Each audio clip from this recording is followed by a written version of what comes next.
Poco a poco vamos a llegar. Somos peregrinos and you know that's who we are. We make our way. Hey, hey. Hello and welcome back. This is Father Mark Mary with the Franciscan Friars of the Renewal, and you are listening to the Poco Podcast. Again, this is the official or the new official podcast, the Franciscan Friars of the Renewal, and typically it's going to be myself, Father Mark Mary, with Father Innocent and Father Angelus, but because of the quarantine, we are quarantined in different places. And we moved up the publishing, the releasing of these podcast episodes, in particular, to respond to the coronavirus pandemic. These are meant to be places and points of renewal and guidance and spiritual strength and encouragement for you along the journey. You know, poco a poco, little by little, we're on the journey together. And so we kind of moved up the release of these podcasts just to sort of respond and hopefully offer you a little bit of encouragement along the way, especially in this particularly difficult time. And again, I can't emphasize enough how much we, the friars, continue to keep really the whole church, the whole world in our prayers, especially those suffering the most at this time and those really pouring themselves out in service and heroic sacrifice and love. Our prayers are with you, and no doubt our Father who sees what is done in secret, he sees it and he will reward you. The last episode, we talked about, we looked at Father Walter Ciszek, again, who is a Jesuit priest who was in Siberian, Russian prison camps, labor camps for over 2 decades. And we talked about his experience of implementing and continuing to live his Jesuit orarium, or his Jesuit rhythm of life in the midst of like profoundly difficult and disorienting time in the interrogation camp, and the way in which that's a good reminder for us that having rhythm and structure to our lives, especially our prayer lives, it's really helpful and can be a place of orientation and of comfort and of surety or security in the midst of an ever-changing world. Really, and I just can't emphasize that enough. Like, I know I said it a lot in the last episode, and that's not what we're going to talk about this episode, but it's profoundly helpful. And we can, like, when we have order, not always, but often order, true order is going to lead to true peace. And in a time of great anxiety, like how much do all of us, do our hearts long for peace? And part of the ingredients for getting a piece of pie, part of the ingredients is order and structure. So throw it out. What we're going to talk about this time is we're going to look at particularity. And again, we're actually going to kind of live in the same paragraph in Father Walter Ciszek's book, With God in Russia.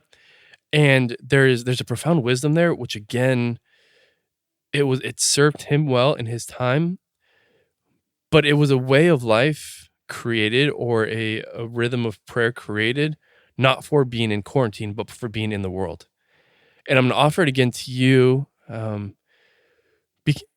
because I believe it can be lived across the board in different states of life.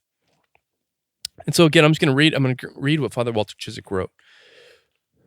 So this is while he's in the interrogation prison. I began to organize my days as if I were in a Jesuit house back home.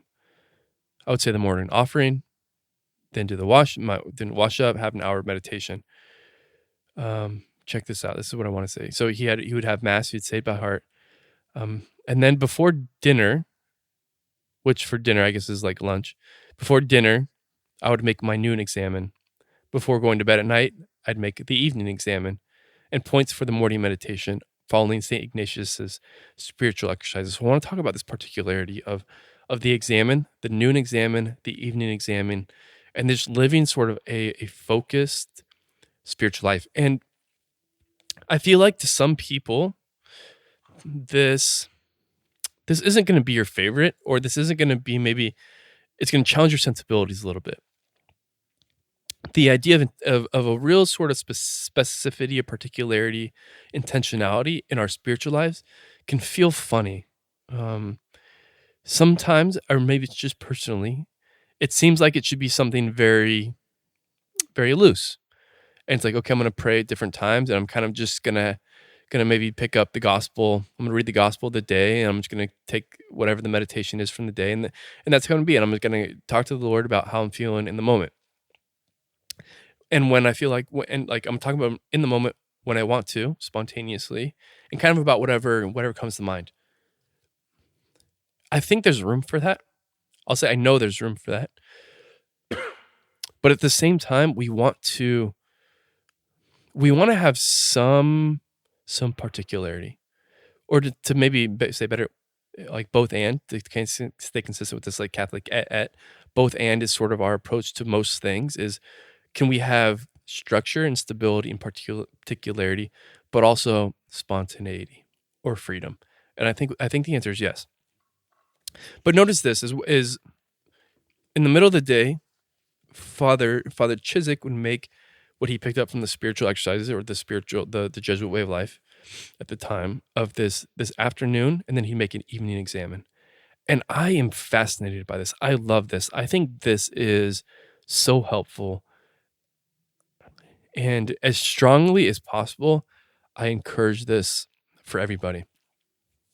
So I don't know particularly like this is in the years, like whatever, probably 1950s or so. I don't know exactly what a noon examen looked like for Jesuit. But I did one video for Ascension Presents, and I'm going to talk about it again now, about a way of doing a midday examen, which a Jesuit friend taught me. And he called it the 3x5 examen. And it's so simple, and I just think it's like one of the best tools to have in your spiritual toolbox. What you do is this. You're going to meditate on you're going to find 5 parts under these three branches.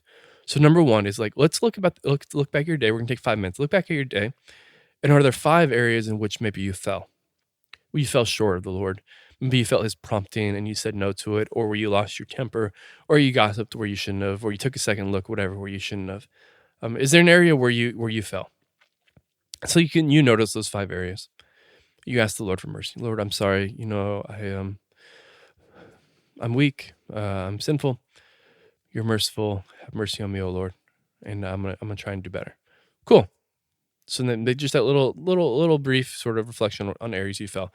And now we're gonna look for 5 areas where you've noticed God's work, or God's presence, or God's care for you. And it can be an interior victory. It can be an interior grace that you've received to when you were tempted to gossip, to avoid gossiping. Or when you were tempted to maybe complain unnecessarily or unproductively, and you kept back from complaining.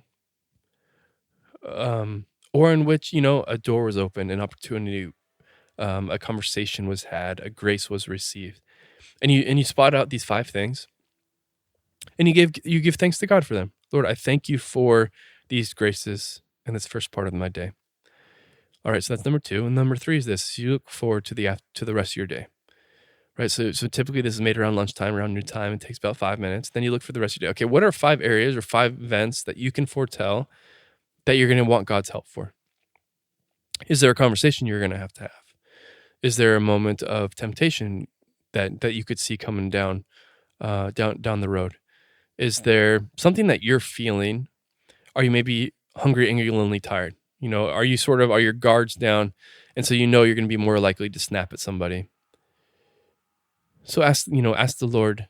Then you kind of recognize these 5 things, and you ask the Lord for his help and his grace, and for him to go before you. And particularly, if it's somebody you're going to be talking to, which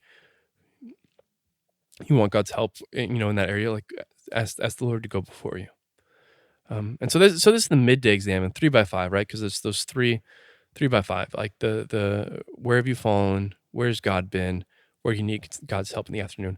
And it's just a really beautiful and profound orienting device, prayerful advice to keep living an examined life, and just kind of keep in touch of what's going on.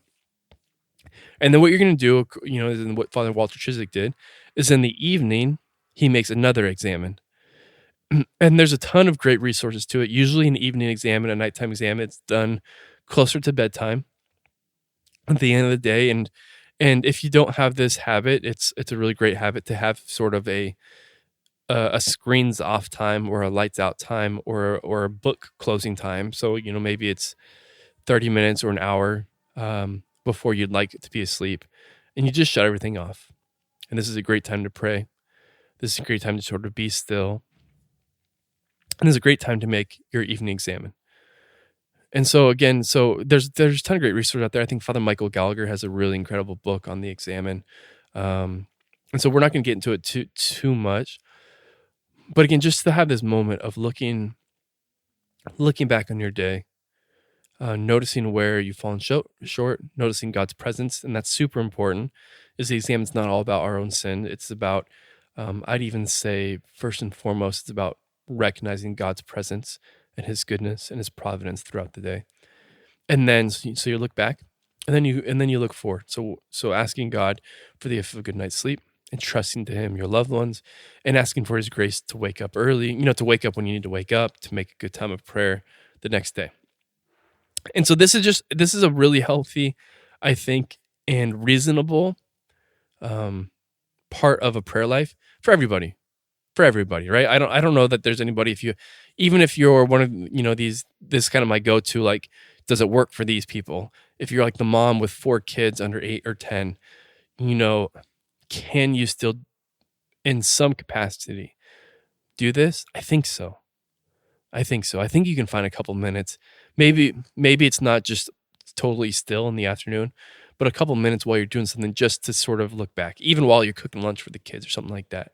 And then again in the evening, just have a few minutes of quiet. I think it works. I think it works for everybody, and I definitely think it works for everybody. So I'm going to throw that out there. But what I want to do is look at, again, so kind of make 2 more points towards particularity. And we see this really pops for me when you look at Father Walter Ciszek's living of or implementing this practice of the Jesuits or the spiritual exercises, which is in the evening. He says he would prepare his meditation for the next day. Now, so like what that means is that, okay, so he's reflecting upon what's going on in his life. He's reflecting upon what grace he needs. He's reflecting upon trying to hear God's voice and what God is trying to say to him. So he's taking into account his particular unique situation in the moment, in the reality. And then he's going to actually the night before, maybe find the scripture passage, the night before already begin preparing his mind, entering into, reflecting upon, looking towards this moment of prayer so that when it comes, he's ready to go. And he has some direction, some guidance. And,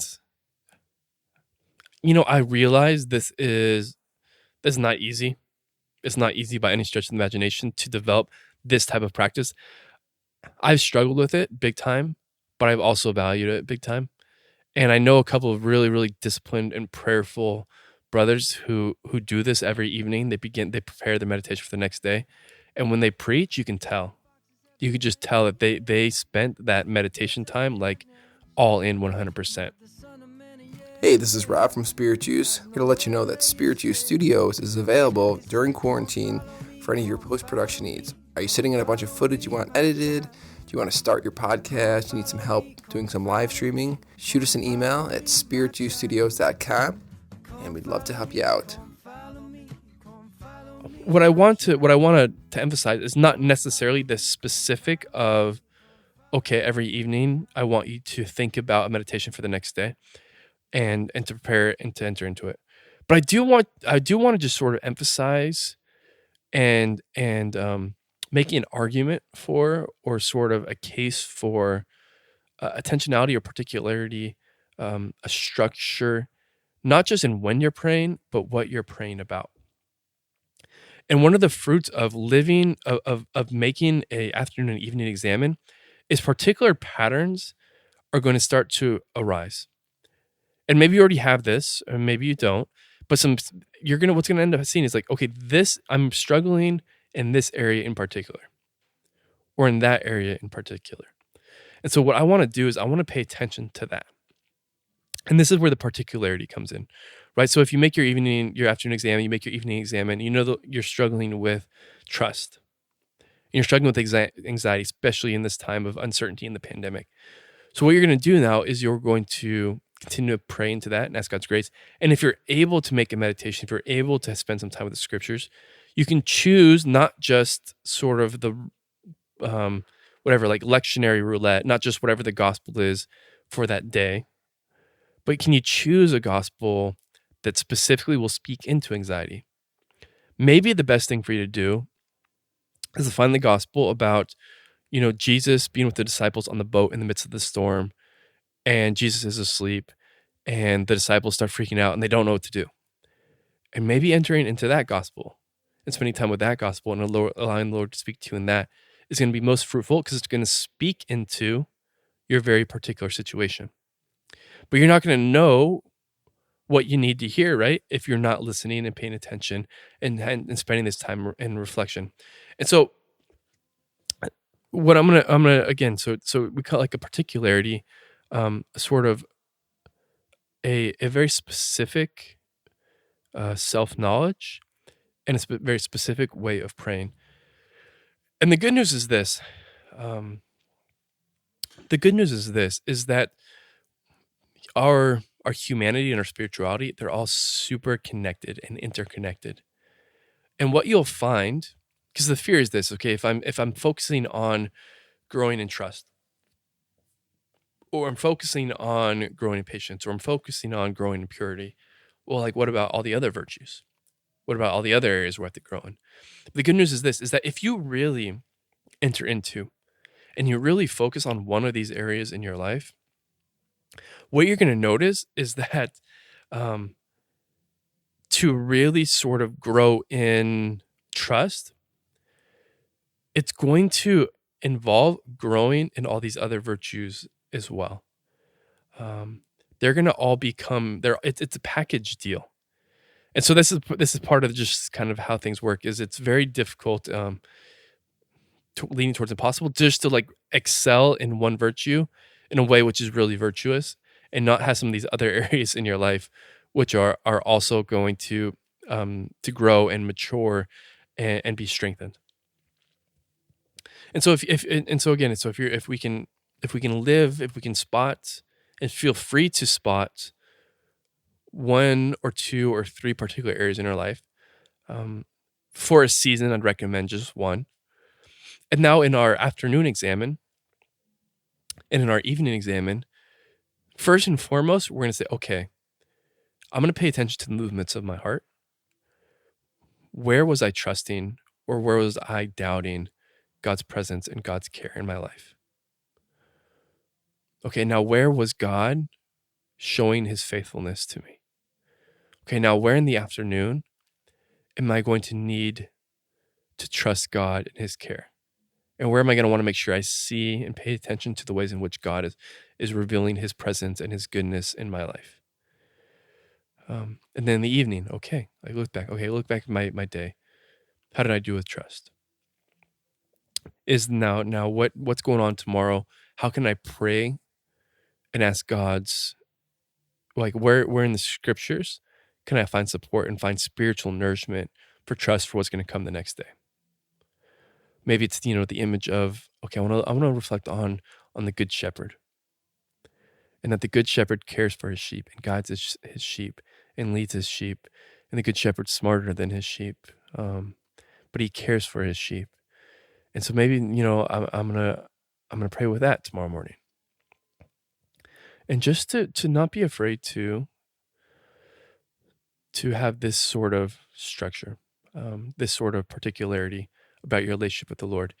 I think you'll find it to be very fruitful and very helpful, as opposed to feeling artificial. Because that's the problem, right? Like, it's a relationship, and you don't want to overstructure or over systematize a relationship.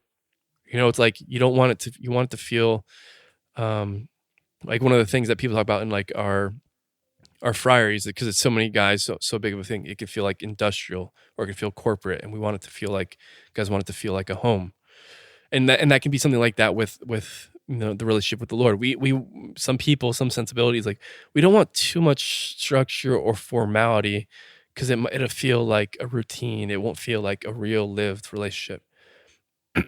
And that's okay. Like, pay attention to that. And that's why the answer is both. That's why the answer is both. Is we want structure, we want particularity, but we also want some freedom for ongoing conversation and prayer. And so if you are really growing in your prayer life and you're praying more than just 5 or 10 minutes a day, like, there's going to be space for particularity and for just chit-chatting, for lack of a better word, with the Lord. And again, my support of this is certainly the way in which Father Walter Ciszek found this to be a great tool and great support and a great way for him to experience the Lord and hear his voice in his time in his quarantine. But also the fact that this is nothing new. This is something that it's part of, in this case, the Ignatian spiritual exercises has been for centuries. In different ways, it's going to find expression in religious life and monasticism, again, for centuries and centuries and centuries.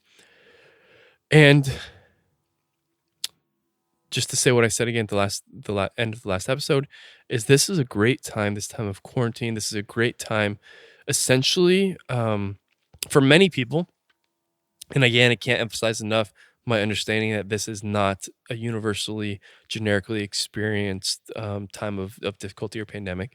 But for many people, this can be a time of retreat, or this can be a time of renewal. This can be a time of examining our lives and of building and forming and starting new patterns and just getting some good structures in place for when we go about our lives again in the future. Just for the sake of clarity, I'm just going to offer one last summary, and then we'll close the episode. All right, so we're looking at the virtue of, or the practice of, a particularity in our relationship with the Lord as a complement, or even a founding, a structure, foundation to our spiritual lives or relationships with the Lord, which are also going to include more flexibility and spontaneity. But just to have a particularity, which is a growing in self-knowledge, so that we can have an awareness of the particular virtues that we want to grow in, the particular vices we want to leave behind, and to having a time of examine in the afternoon and in the evening where we're looking back at these, and a time of prayer each and every morning that can pray specifically into our specific situation at the moment, with the hope and the confidence that as we grow in one area or one virtue, especially as we focus on that for a season of our life, that it's going to reveal to us a lot of different areas, and it's going to lead to a holistic and a complete growth in other areas as well. So that's the episode. And just encouragement, just again, know that we certainly continue to keep praying for each and every one of you, and pray that this podcast is a source of guidance, encouragement, support for you along the way. And we are desperate to hear from you. We are, or I guess right now, there's not really a we, there's me talking in a room by myself. Can't really see you, can't get a read on your facial expressions, can't tell if you're with us like we could if we were in like a congregation or a church. But we want to hear from you, because we want to speak to you in a way which is helpful. So let us know what's going on. Poco Podcast at gmail.com. Feel free to send us some encouragement. Feel free to send some questions. Feel free to send some topics. And feel free to send some prayer requests. Poco Podcast at gmail.com. And again, it's we need your help to get the word out. We hope that these podcasts will be something that are fruitful and encouraging and helpful for others. Get the word out, tell them about it, put it on your social media,